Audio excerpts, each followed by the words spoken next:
Hello friends, આપણે chapter 1ની અંદર બે લેક્ચરની અંદર આપણે માપન માટેના જુદા જુદા એકમોની વાત કરી. હવે જે માપન આપણે કરી રહ્યા છીએ એમાં કેટલીક અનિશ્ચિતતાઓ આવે છે. હવે આ અનિશ્ચિતતાઓને આપણે કઈ રીતે દૂર કરી શકીએ અથવા તો એમાં એવા કયા ફેરફારો કરીએ કે જેના લીધે આપણું જે માપન છે એ ચોક્કસ બની રહે, પરફેક્ટ થઈ રહે, એની આજે આપણે વાત કરીશું. હવે આપણો ટોપિક છે અહીંયા માપનમાં અનિશ્ચિતતાઓ. હવે કેટલીક વસ્તુમાં આપણે કઈ કઈ ભૂલો કરીએ છીએ એના વિશેની આપણે આજે વાત કરીશું. સૌ પ્રથમ વૈજ્ઞાનિક સંકેતો. હવે તમે બધાને ખબર છે કે હવે હું એક અહીંયા સંખ્યા લખી રહ્યો છું.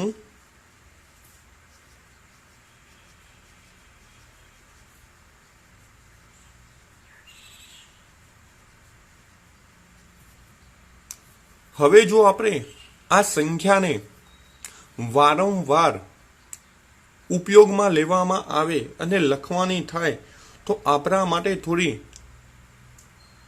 પ્રોબ્લેમ ઊભા કરે છે, અથવા તો આવી સંખ્યાઓ વારંવાર લખવા માટે આપણે થોડા અડચણ અનુભવીએ છીએ. કેમ? તો એટલા માટે આપણે આવી સંખ્યાઓને વૈજ્ઞાનિક સંકેતમાં દર્શાવીએ છીએ. કઈ રીતે? તો ધારો કે આપણે અહીંયા અંક જે મહત્વના છે, જેને આપણે અર્થસૂચક અંક કહીએ છીએ, તો કેટલા છે? 4 છે. હવે એને આપણે અહીંયા લઈ લઈએ છીએ અને લીધા બાદ પાછળના જે શૂન્ય છે એ બધાને 10ની ઘાતાંકમાં ફેરવી દઈએ છીએ. હવે અહીંયા આપણો દશાંશ છે, અહીંયાથી આગળ લાવીએ છીએ 1 2 3 4 5 6 7 8 9 10 11 12 13 14 16 17. તો આપણો દશાંશ લાવે આપણે 6 ની નજીક. 0 23 એમના એમ. કેટલા દશાંશ આપણે આગળ આવ્યા?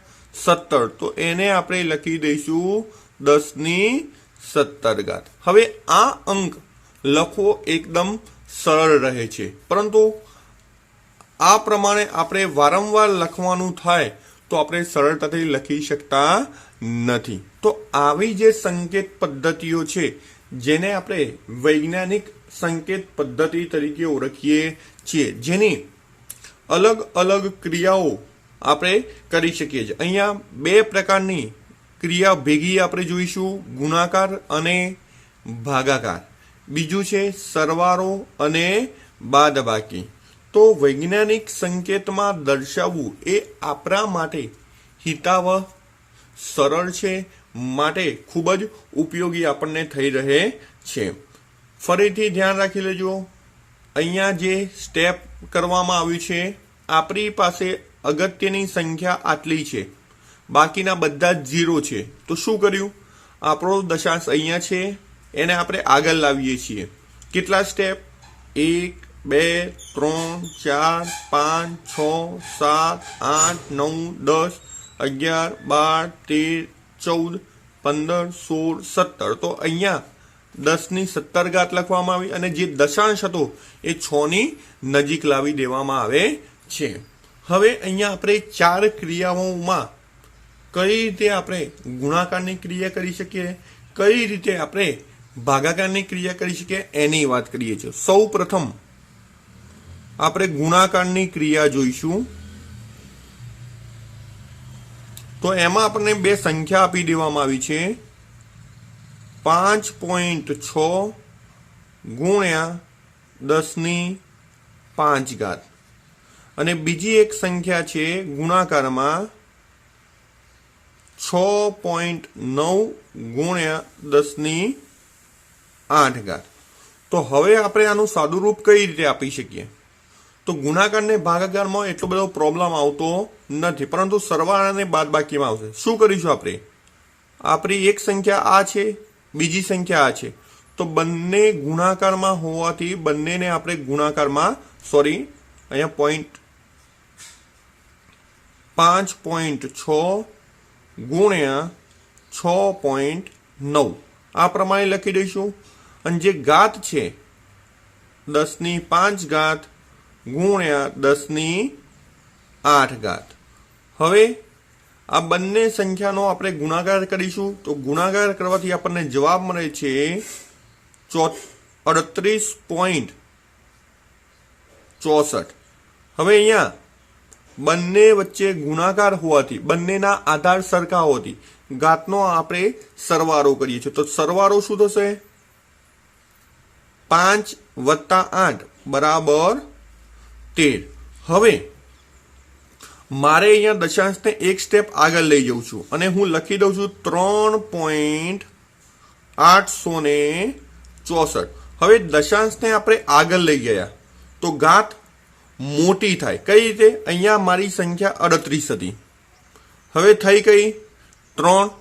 એટલે સંખ્યા નાની તો ઘાત મોટી થાય. તો ઘાત મોટી થશે એટલે કેટલી થશે? 10⁻14 ઘાત આપણને જોવા મળશે. તો આમ આપણા માટે ગુણાકારના નિયમો ખૂબ જ અગત્યના છે. આપણે ભાગાકારની રીતમાં જોઈશું. તેમાં કોઈ પણ સંખ્યા આપણે પસંદ કરી લઈએ અને જેના આધારે આપણે તો અહીંયા એ સંખ્યા કઈ છે એ જોઈ લઈએ આપણે.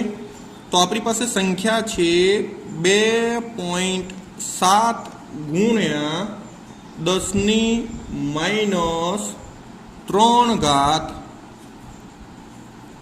ભાગ્યા 5.5 ગુણ્યા 10⁻⁴ ઘાત.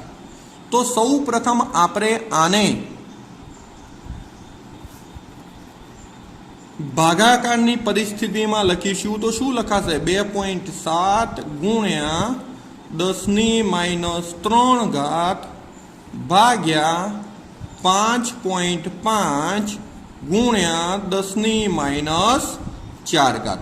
હવે આ બંને સંખ્યાનો જો ભાગાકાર કરવામાં આવે તો આપણને જવાબ આવો મળશે 0.4909 ગુણ્યા. હવે અહીંયા જે ઘાત છે એ બંને એકબીજાના ભાગાકારમાં છે.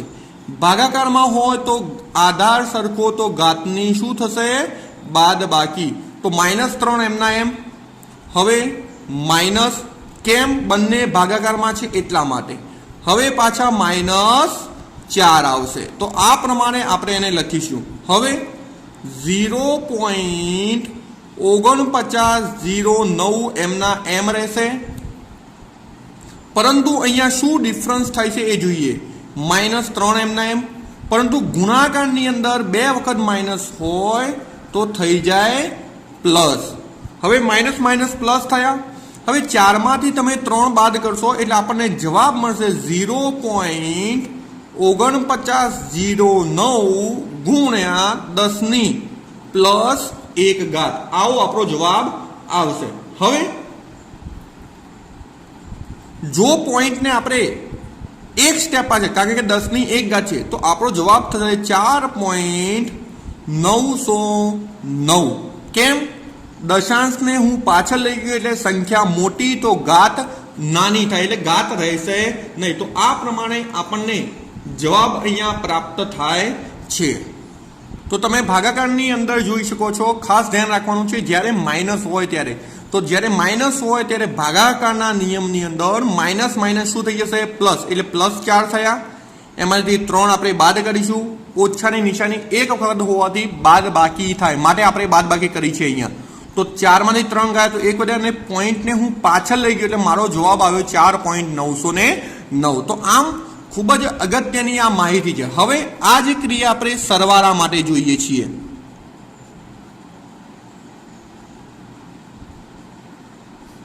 હવે સરવાળાની અંદર અને બાદબાકીની અંદર હંમેશા સંખ્યાની બાદબાકી તમે ડાયરેક્ટ કરી શકશો નહીં. કારણ કે શું?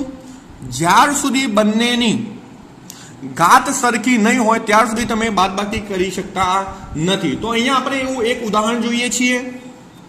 આપણી પાસે એક સંખ્યા છે 6.5 65 ગુણ્યા 10⁴ અને 8.95 ગુણ્યા 10⁵ જેનો મારે શું કરવો છે? સરવાળો કરવો છે. શું કરવું છે? સરવાળો. તો ભાઈ પહેલી શરૂઆતમાં આપણે જે પ્રમાણે લખીએ છીએ એ પ્રમાણે લખી દઈશું 6.65 ગુણ્યા 10⁴ પ્લસ 8.95 ગુણ્યા 10⁵. હવે આપણને પ્રશ્ન થાય કે આનો ડાયરેક્ટ આપણે સરવાળો કરી શકીએ? તો નહીં, સરવાળો આપણે કરી શકશું નહીં. કેમ?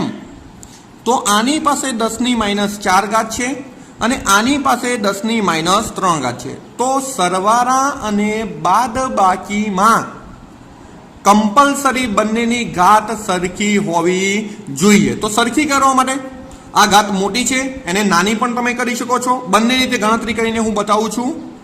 ચલો આની ઘાત આપણે નાની કરીએ છીએ તો આપણો જે સંખ્યા છે એ મોટી થશે. 1 દશાંશ આગળ લઈ જઈશું અને ઘાત થઈ જશે 10⁵ પ્લસ આની જો 3 છે જ તો આપણે લખી દઈશું 10⁵. હવે બંનેમાં કોમન શું છે? 10⁵. તો 10⁵ કોમન આવશે અને આ જે બે સંખ્યા વધી એ બંનેનો આપણે સરવાળો કરીશું. તો 66.5 વત્તા 8.95 અને 10⁻ એમની એમ રહેશે. ચલો આનો જવાબ શું આવશે? તો બંનેનો સરવાળો કરી જોઈએ આપણે. તો સરવાળો અહીંયા 0 લઈશું, કારણ કે અહીંયા દશાંશની પાછળ 2 અંક છે જ્યારે આમાં એક જ અંક છે, માટે આપણે 0 કહ્યું. 0 વત્તા 5 માટે 5 આવશે. 9 વત્તા 5 14 આવશે. અહીંયા વિધિ 1 આવશે. 8 વત્તા 6 14. દશાંશ મૂકી દઈશું આપણે. 14 વત્તા 1 વિધિ છે એટલે 15 આવશે. ફરીથી વિધિ 1 એટલે આવશે આપણી પાસે 7.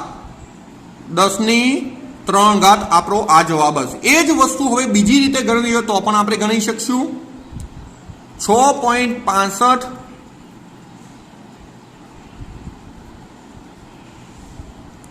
ગુણ્યા 10⁴ એમની એમ. હવે અહીંયા આપણે ઘાત કરીશું તો દશાંશને આપણે આગળ લાવીશું અને ઘાત આપણી મોટી થશે 10⁴. તો અહીંયા ખાસ ડિફરન્સ ધ્યાન રાખી લેજો. અહીંયા ઘાત સરખી કરવા માટે મેં પાછળની સંખ્યામાં ડિફરન્સ કર્યો છે. હવે સેમ મેથડ 6.65 વત્તા 0.895 અને કોમન શું છે? 10⁴. તો 10⁴ આપણે કોમન લખીશું. હવે જો સરવાળો કરીશું તો સરવાળો સેમ મેથડ, પણ અહીંયા આપણે એક 0 લખીશું. કોઈ કન્ડિશન બદલાશે નહીં, માત્ર ને માત્ર એક દશાંશ તમારું આગળ આવશે અને જવાબ આવશે 7.545 10⁴. અને આટલો જવાબ કરવો હોય તો આપણે કરી શકીએ છીએ. તો બંને સમાન જવાબ છે, સરખા છે. કોઈ પણ મેથડ વાપરીને તમે સરવાળો કહે, પણ કન્ડિશન એક અગત્યની છે, ઘાત હંમેશા બંનેની સરખી કરવી. સરખી કર્યા બાદ જ આપણે એનો સરવાળો અથવા તો બાદબાકી કરી શકીએ છીએ. હવે આપણે બાદબાકી માટેની મેથડ જોઈએ છીએ. તો બાદબાકીમાં પણ એ જ વસ્તુ કોમન રહેશે, ઘાત સરખી હોવી જોઈએ. તો ઘાત આપણે સરખી કરીશું. અહીંયા એક ઉદાહરણ આપું છું હું તમને. 2.5 ગુણ્યા 10⁻² અને 4.8 ગુણ્યા 10⁻³ ની બાદબાકી કરો. તો સૌ પ્રથમ સ્ટેપ આપણું લખી દઈએ. 2.5 ગુણ્યા 10⁻² વચ્ચે બાદબાકી કરવી છે એટલે માઇનસ આવશે. 4.8 ગુણ્યા 10⁻³. હવે પહેલા બંનેની ઘાત સરખી નથી, તો પહેલા સરખી આપણે ઘાત કરવી પડશે. હવે ધ્યાન એ રાખવાનું, માઇનસમાં પહેલી સંખ્યા આપણે હંમેશા મોટી રાખીશું અને બીજી સંખ્યા નાની કરીશું. તો અને તો જ આપણને જવાબ સરખો મળી રહેશે. હવે જોઈએ 2.5 અને 4.8 છે. તો નાની સંખ્યા કઈ છે? 2.5. તો 2.5 ને આપણે મોટા કરવા પડશે. તો મોટા કરવા માટે આપણે દશાંશને એટલે કે સંખ્યા મોટી કરીએ છીએ. સંખ્યા મોટી તો ઘાત નાની. હવે માઇનસમાં ઘાત નાની કોને કહેવાય? -2 કરતા -3 નાની કહેવાશે. 4.8 એમના એમ 10 - 3 ઘાત 10 - 3 ઘાત બંનેમાંથી કોમન લઈશું આપણે તો હવે સરળતાથી આપણે બાદબાકી કરી શકશું 25 - 4.8 તો આપણો જવાબ આવશે 20.2 ગુણ્યા 10 - 3 ઘાત હવે જો આપણે એને 2.02 કરીએ તો ઘાત સંખ્યા નાની તો ઘાત મોટી એટલે શું આવશે -2 ઘાત માઇનસમાં શું યાદ રાખીશું પોઈન્ટ આગળ લઈ જઈશું તો ઘાત પાછળ લઈ જઈશું તો આ પ્રમાણે ખાસ ધ્યાન રાખવાનું છે પોઈન્ટ આગળ તો ઘાત પણ આગળ અને પોઈન્ટ પાછળ તો ઘાત પણ પાછળ લઈ જઈશું પાછળનો મતલબ 3 હોય તો 4 હોય તો 5 હોય તો 6 એ રીતે કરીશું તો આ વસ્તુ આપણે ખાસ ધ્યાન રાખવાનું છે હવે તમારે હોમવર્કની અંદર આટલા એક્ઝામ્પલ ગુણાકાર માટે ભાગાકાર માટે સરવાળો કરવા માટે અને બાદબાકી માટે ગણતરી કરવાની રહેશે 4.5 ગુણ્યા 10 - 8 ઘાત અને 0.25 ગુણ્યા 10 - 9 ઘાત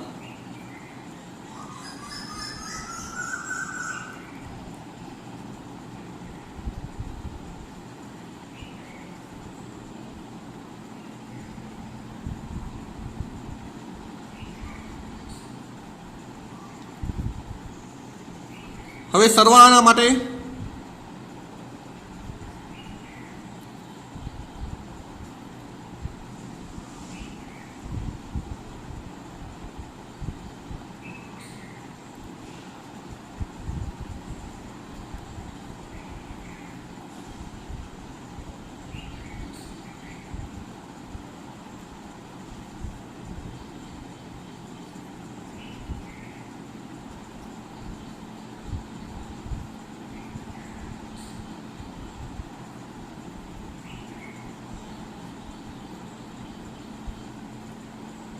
તો આ પ્રમાણે આપણે અહીંયા સંખ્યાઓ લખી છે અને સંખ્યાને આધારે તમારે બાદબાકી અને સરવાળો કરવાનો રહેશે તો અહીંયા આપણે આજના લેક્ચરની અંદર આટલી અગત્યની માહિતી ભણ્યા હવે આપણો આગળના લેક્ચરની અંદર આપણે ભણીશું અર્થસૂચક અંકો જે તમારા માટે ખૂબ જ અગત્યના થઈ રહેશે